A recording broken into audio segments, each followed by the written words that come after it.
Bu Nyai, ada kasus ketika saya memandikan jenazah, kaki jenazah tidak dapat diluruskan atau dalam keadaan menekuk. Bagaimana cara meluruskan kakinya?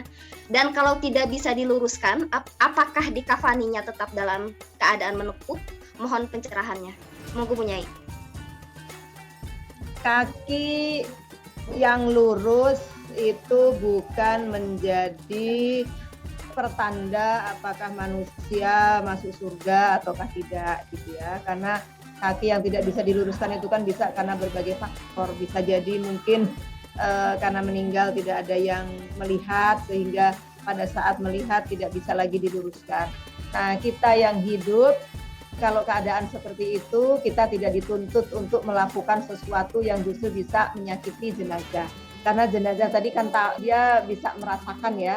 Di kafani juga dia tahu, dimandikan dia juga tahu, makanya kalau memandikan jenazah juga kan harus pelan-pelan seperti itu agar jangan sampai dia merasa kesakitan.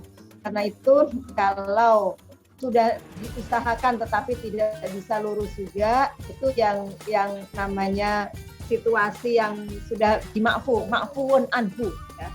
Sesuatu yang memang tidak bisa kita ikhtiari menjadi seperti yang normal, yaitu menjadi sesuatu yang ma'fuun anhu. Insya Allah seperti itu Ibu. Jadi yang memandikan, yang tidak usah merasa bersalah, dan sudah itu kalau sudah meninggal, sudah kewajiban kita hanya memandikan, kemudian mengkafani, menyolati, dan menguburkan.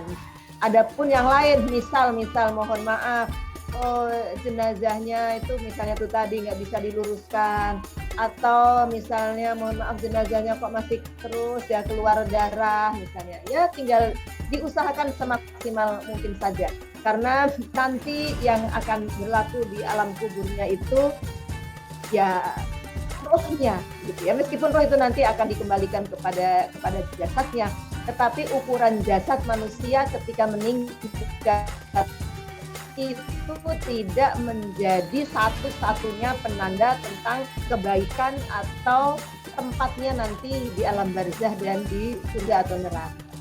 Mengapa? Ya kalau cara meninggalnya orang itu menjadi penanda, ya orang yang meninggal, mohon maaf, orang yang meninggal kecelakaan di laut yang kemudian tidak ditemui jenazahnya, ya itu kan ya bagaimana?